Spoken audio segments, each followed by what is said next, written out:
नमस्कार,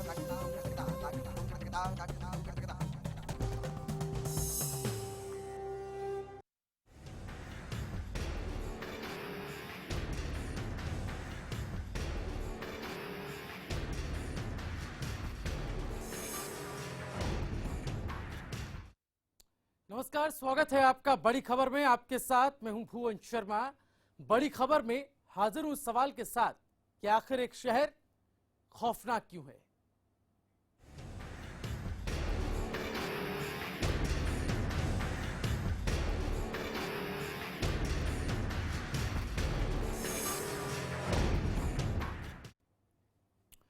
जी हां, बड़ी खबर में आपको बताएंगे आखिर वो कौन सा शहर है जो बेहद खौफनाक है, जहां पर महिलाओं की, बेटियों की, लड़कियों की अस्मत की सुरक्षा खतरे में है। देखिए रिपोर्ट। गगनचुंबी इमारतें, चमचमाती सड़कें और सरपट भागती जिंदगी। कहते हैं ये शहर कभी सोता नहीं है, क्योंकि यहाँ रुकने का किसी के पास वक्त नहीं। लेकिन इस शहर की एक खौफनाक तस्वीर आज हम आपको दिखाने जा रहे हैं। ये सूबे की साइबर सिटी गुड़गांव है। इन सड़कों पर कई बार मासूमों की चीख सुनाई दी है। हैवान दरिंदे इन सड़कों पर शिकार की तलाश में घूमते हैं। वर्दी वाले भी यहाँ कम नहीं है। खाकी को दागदार करने वाले ऐसे ही कांस्टेबल की एक काली करतूत सामने आई है, जिसने फर्रुखनगर पुलिस थाने के अंदर युवती के साथ अश्लील हरकत की, उससे छेड़छाड़ की और न्याय दिलाने की खातिर शारीरिक संबंध बनाने का दबाव डाला। आरोपी कांस्टेबल पर इससे पहले कई बार छेड़छाड़ के आरोप लगे हैं। कांस्टेबल पर 3 छेड़छाड़ के आरोप है। इससे पहले भी 2 बच्चों के साथ छेड़छाड़ की शिकायत मिली थी। तीसरी बार बात बढ़ती देख आरोपी कांस्टेबल को सस्पेंड कर दिया गया।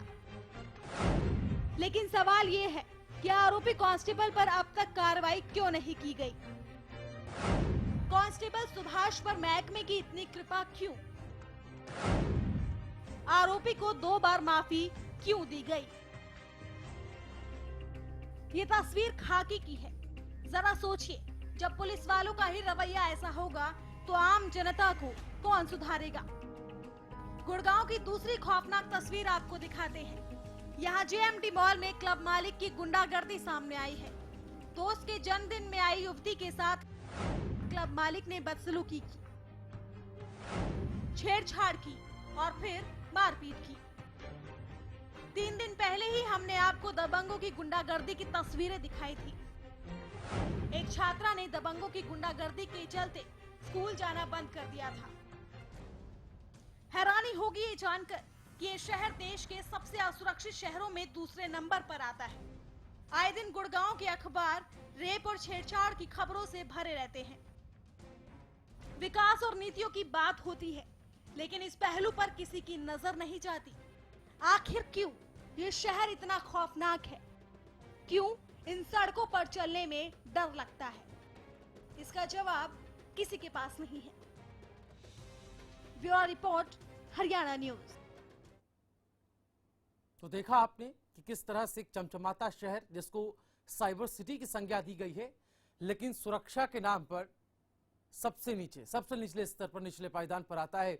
वजह क्या है कि यहां पर लड़कियों से छेड़खानी और महिलाओं की सुरक्षा को लेकर ये शहर हमेशा से नीचे रहा है। यानी कि सुरक्षा की अगर हम बात करें, अगर हम पुलिस की मुस्तैदी की बात करें, अगर हम मानसिकता की बात करें, तो हर पहलू पर, हर मोर्चे पर ये शहर सब शहरों से पीछे है।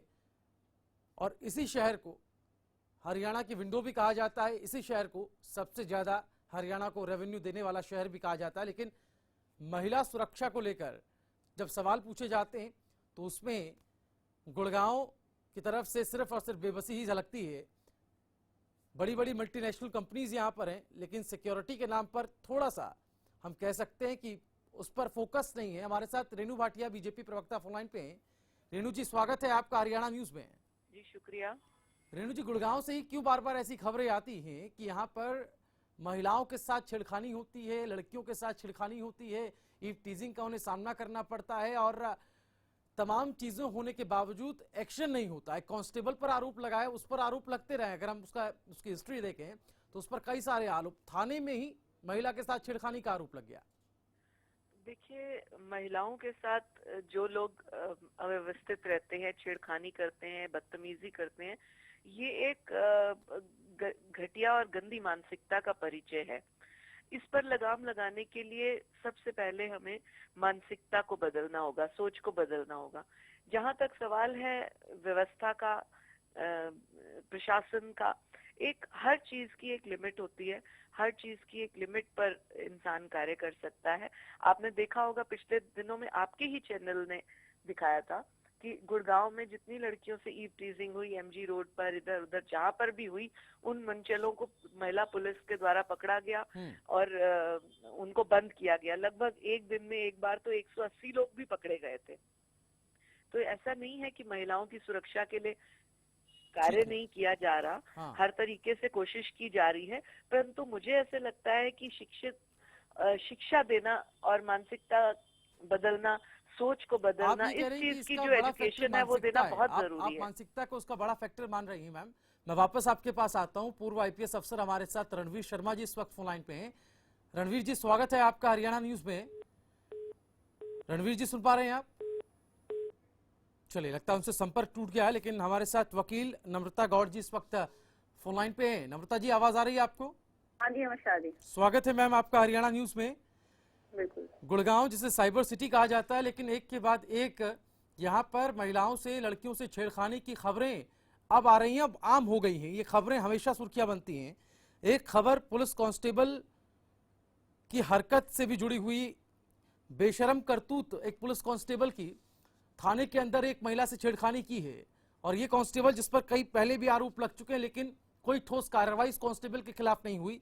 सवाल एक ये है कि अपने ही महकमे के खिलाफ पुलिस कार्रवाई करने से आखिर बचती क्यों है? और दूसरा, जिन लोगों के हवाले महिला सुरक्षा की जिम्मेदारी है, वही इस तरह की हरकत करने लगे तो फिर क्या माना जाए?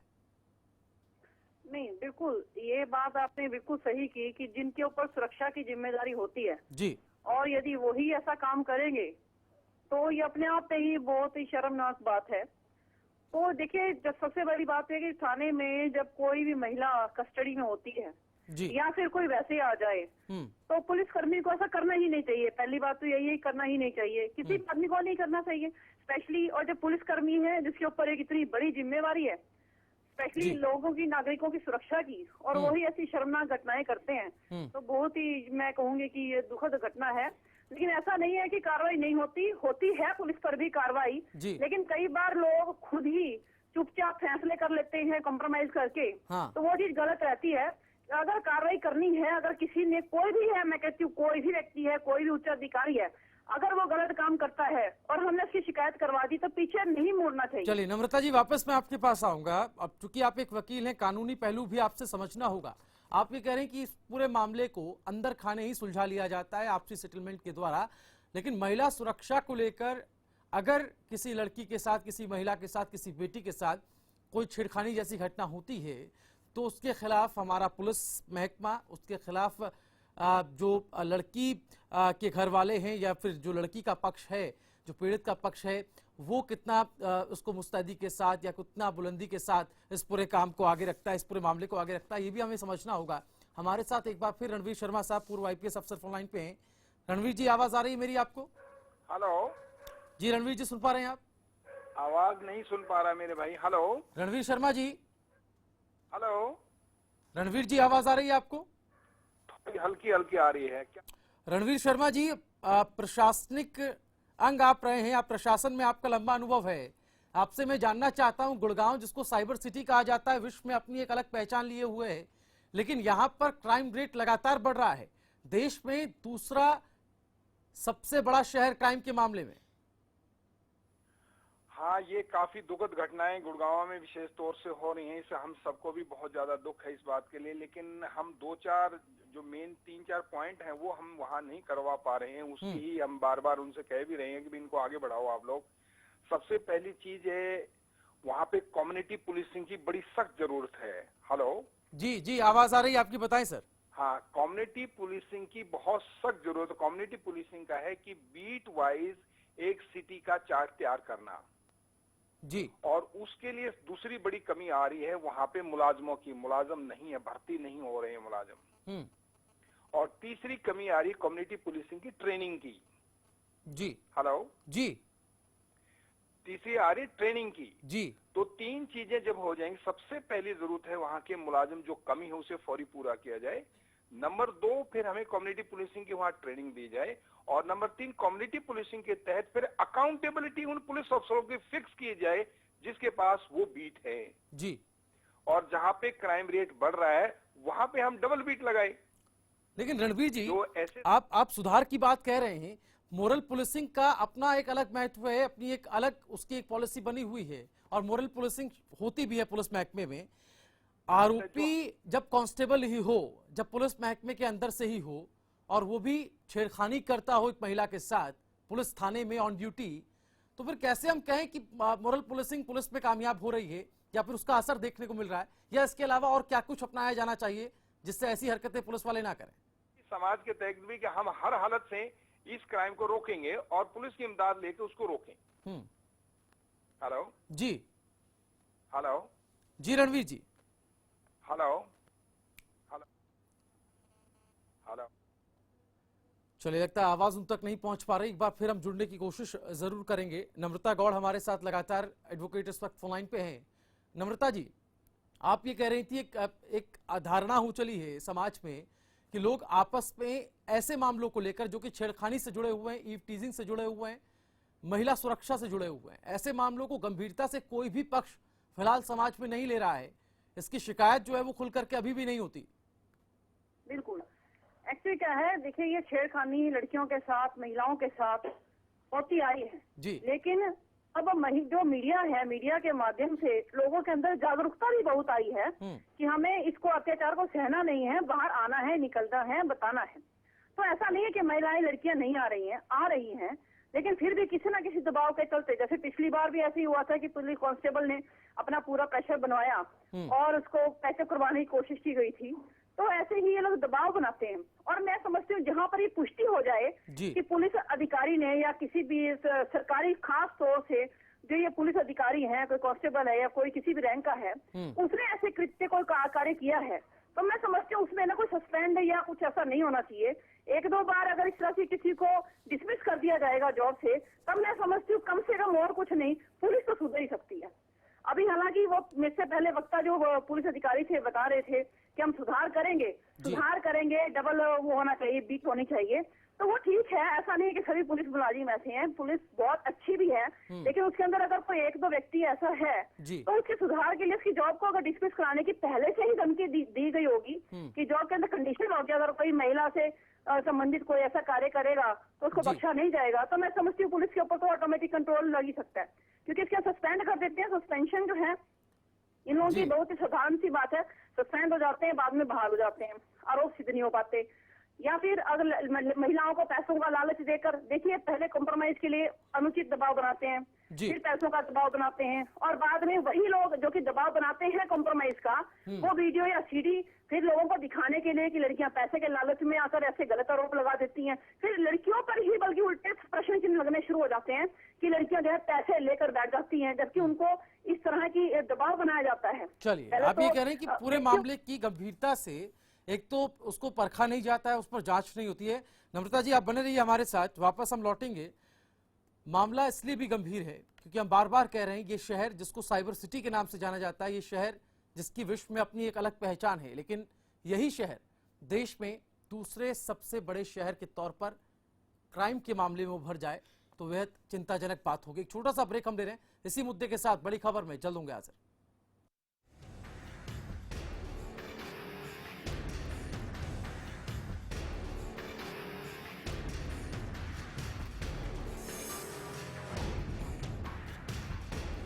हरियाणा 1 वर्ष सर्वत्र हर्ष, जीता गूंजी दुनिया में हरियाणा की माटी से। ओ सरस्वती की निर्मल धारा मिली हमें इस माटी से, संस्कृति को मान मिला, सम्मान मिला इस माटी से। आ जाए एक बार जरा जो आ जाए एक बार जरा जो दिल जुड़ जाए माटी से सांस्कृतिक धरोहर की खुशबू फैले हरियाणा की माटी से। एक साल के समय में हरियाणा की सरस्वती नदी की खुदाई का काम शुरू करवाकर सरकार ने सरस्वती धरोहर विकास बोर्ड की स्थापना की है। नारनौल, महेंद्रगढ़, माधवगढ़ को विशाल पर्यटन सर्किट के रूप में विकसित करने की परियोजना तैयार की है। लोक कलाओं का खंड और जिला स्तर पर प्रसार किया जा रहा है।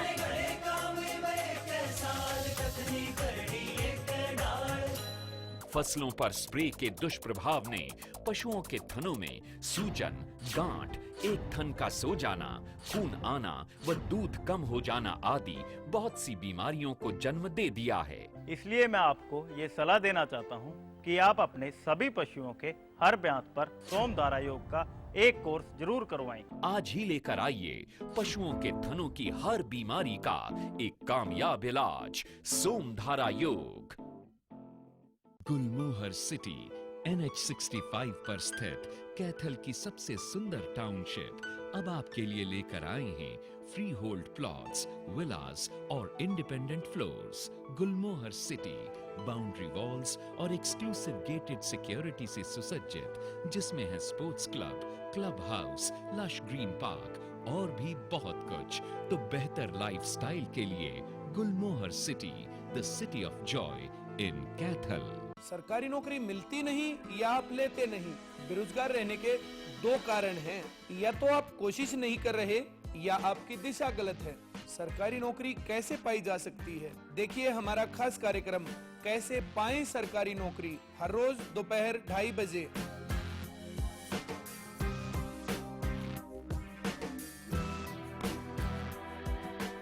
क्या आपका पशु बार बार फूल दिखाता है और बार बार फिर रहा है?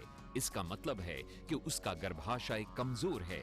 इसके लिए अपने पशु को दें गोधन आयुर्वेदिक औषधि, जिसमें है अबरक, लौह व वंग भस्म, जो दे आपके पशु के गर्भाशय को ताकत, जिससे पशु में फूल या पाछा दिखाने की समस्या दूर होती है और पशु स्वस्थ बच्चे को जन्म देता है। गोधन का पूरा कोर्स, एक विश्वसनीय औषधि। हरियाणा 1 वर्ष। सर्वत्र हर्ष। सुनो सुनो, हमारी हरियाणा सरकार ने वृद्धावस्था सम्मान पेंशन, विधवा पेंशन और निःशक्त पेंशन की राशि बढ़ा के 1200 रुपये प्रति माह कर दी है। ये सच में 200 रुपये हर साल पेंशन की राशि बढ़ा के दी जाएगी। डॉक्टर BR अम्बेडकर आवास योजना के तहत गरीबी रेखा से नीचे जीवन यापन करने वाले ने आवास निर्माण की खातिर 50,000 और 10,000 रुपये की जगह अब हमने मिलेंगे 93,000 और 20,000 रुपये।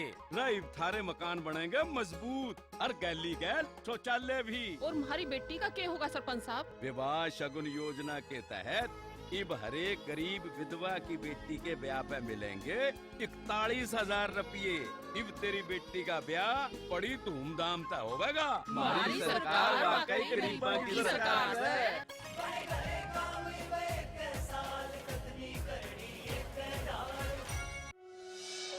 सांसें बेजान,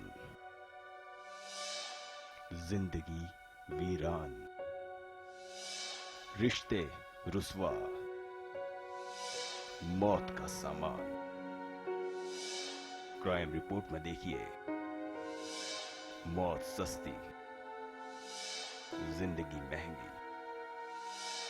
रात 9:30 बजे सिर्फ हरियाणा न्यूज पर।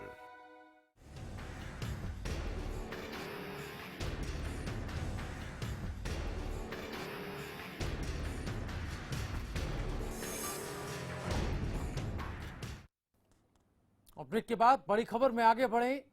इस बीच रुक करते हैं इस वक्त की सबसे बड़ी और अहम खबर का। गुड़गांव के सदर बाजार में भीषण आग लगी है। बड़ी खबर हम आपको बता रहे हैं, दमकल की कई गाड़ियां मौके पर मौजूद हैं। तो सदर बाजार में आग लगने की ये घटना सामने आई है। आपको बता दें, भीषण आग लगी है सदर बाजार में।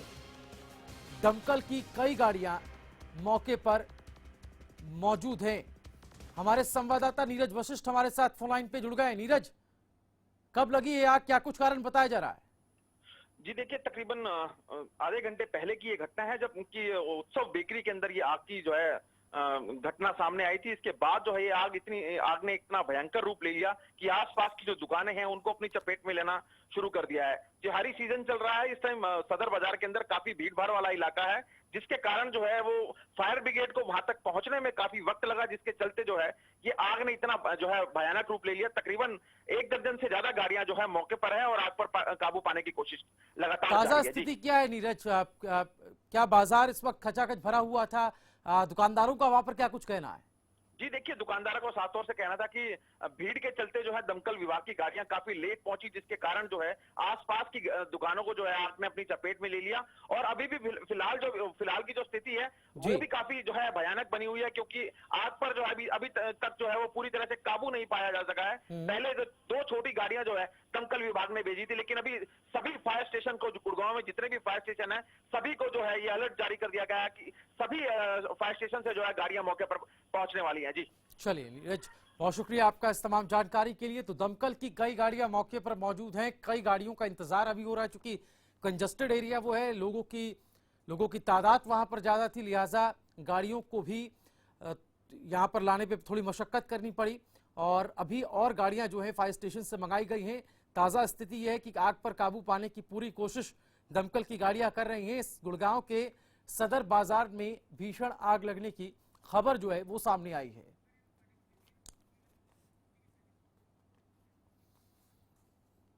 चलिए रुक करते हैं बड़ी खबर का। बड़ी खबर में आज हम बात कर रहे हैं साइबर सिटी गुड़गांव की और यहां पर बढ़ते अपराधों की। अपराध में भी अगर हम बात करें तो महिलाओं के साथ, लड़कियों के साथ जिस कदर छेड़खानी होती है, और सवाल तब और गंभीर हो जाता है जब आरोप पुलिस वालों पर लगने लगे, पुलिस महकमे पर लगने लगे। हमारे साथ बीजेपी नेता रेणु भाटिया जी लगातार फोन लाइन पर जुड़ी हुई हैं। रेणु जी, एक सवाल जो रह गया था पिछले डिबेट में, पिछले सेगमेंट में, वो सवाल ये था कि जब भी हम गुड़गांव का जिक्र करते हैं तो गुड़गांव एक अंतर्राष्ट्रीय फलक पर अपने आप को स्थापित कर चुका शहर है। ऐसे में अगर यहां पर महिलाओं के साथ छेड़खानी की बातें आए, लड़कियों के साथ छेड़खानी की बातें आए, रेप की बातें हों, सामने निकल के आए, अपराध की बातें सामने निकल करके आए, तो वाकई में बेहद चिंताजनक है। क्यों नहीं गुड़गांव को अपराध मुक्त शहर बनाया जाए, और अगर बनाया जाता है तो उसके लिए क्या कुछ सुझाव हो सकते हैं? क्या तैयारियां पहले से नहीं की गई थी? ये सवाल भी उठेंगे। देखिए, ये सब्जेक्ट 100% आधिकारिक या कानूनी नहीं है। ये सब्जेक्ट सामाजिक सब्जेक्ट है जी। क्योंकि महिलाओं की सुरक्षा, महिलाओं की रक्षा उस वर्ड से पहले जरूरी है महिलाओं का सम्मान। आप महिला का कितना सम्मान करते हैं, आप किस महिला का कितना सम्मान करते हैं। अपनी बहन के लिए आप आदर सम्मान चाहते हैं, परंतु दूसरे की बहन के लिए आप बुरी दृष्टि रखते हैं। तो ये दोनों बातें मानसिकता के ऊपर आती हैं। जैसे मैंने पहले भी कहा था कि हमें बहुत एजुकेट होने की जरूरत है और सेल्फ एनालिसिस करने की जरूरत है। और ये ऐसी एजुकेशन है जो किसी के देने से 100% नहीं आएगी। ये अपने आप एनालाइज करने से, अपने आप अपनी मानसिकता की सोच को बदलने से आएगी। एक विरोधाभास है रेणु भाटिया जी। देश में दूसरे सबसे बड़े शहर के तौर पर अगर गुड़गांव उभरता है अपराध के मामले में दिल्ली के बाद, आपको नहीं लगता है कि यहाँ पर जरूरत है कि जो कानूनी पहलू, माफ कीजिए, जो प्रशासनिक पहलू है उसको भी हम दुरुस्त करें? पुलिस की तरफ से भी हम कई बार देखते हैं लचीलापन इतना हो जाता है। ये आरोपी कांस्टेबल जिसकी हम बात कर रहे हैं, इस पर पहले भी कई गंभीर आरोप लगे, बच्चियों के साथ छेड़खानी के आरोप लगे। शुरुआत में अगर कार्रवाई की गई होती, एक ठोस मैसेज दे दिया गया होता, तो शायद इनके हौसले इतने बुलंद नहीं हुए होते। देखिए, अभी मैं शर्मा जी को सुन रही थी, हमारे फरीदाबाद के एसपी रहे हैं, बहुत बढ़िया व्यक्ति है, और वो एक बात बहुत अच्छी बता रहे थे कि 3 सेगमेंट्स का होना बड़ा जरूरी है, जिनमें से उन्होंने एक जो मुख्य रूप से बताया, वो बताया quantity of lack of quantity जो अधिकारियों का है या जो सिपाहियों का है, जो स्टाफ का है। डेफिनेटली हर चीज की भर्ती की जा रही है, वो एक अलग चैप्टर है, परंतु थोड़ा सा हम अगर सामाजिक दृष्टिकोण इस तरफ रखें तो गुड़गांव जिस तेजी से बढ़ रहा है डिजिटल दुनिया की ओर, काम की दुनिया की ओर, और एक मॉडर्नाइज क्षेत्र के तौर पे जिस तरह से बढ़ रहा है, वहाँ डेफिनेटली हर तबका, हर वर्ग, हर तरह का व्यक्ति गुड़गांव में आना चाहता है। अब आप अपनी मानसिकता उस तरह से जोड़े कि आप काम करने आए हैं या इस तरह की। नहीं, मैं आपकी बात से आपकी इत्तेफाक रखता हूँ रेणु जी। यहाँ पर जो है मिश्रित संस्कृति है और बहुआयामी संस्कृति यहाँ पर पनप रही है। बहुत शुक्रिया, आप हमारे साथ जुड़ी, इस पूरी डिबेट का हिस्सा बनी। लेकिन यहाँ पर यह भी भूलना जो है वो मुनासिब नहीं होगा कि एक के बाद एक लगातार महिलाओं के साथ छेड़खानी, और जब पब्लिक के नुमाइंदे ही इन आरोपों में फंसने लगे, फिर हम यहाँ के विधायक की बात करें या फिर गुड़गांव नगर निगम के डिप्टी मेयर की बात करें, हर किसी पर एक तरह के आरोप लग रहे हैं। और ये पूरा एक जो माहौल बन गया है गुड़गांव का, इससे उबरना बहुत ज्यादा जरूरी है। और ये काम पुलिस प्रशासन का भी है। लेकिन जब पुलिस प्रशासन पर ही दाग लगने लगेंगे तो फिर हम उम्मीद किससे करें न्याय की? इस पर सोचने की बहुत ज्यादा जरूरत है, सरकार को भी, प्रशासन को भी। बड़ी खबर में फिलहाल इतना ही, लेकिन हरियाणा न्यूज पर खबरों का सिलसिला लगातार जारी है। नमस्कार।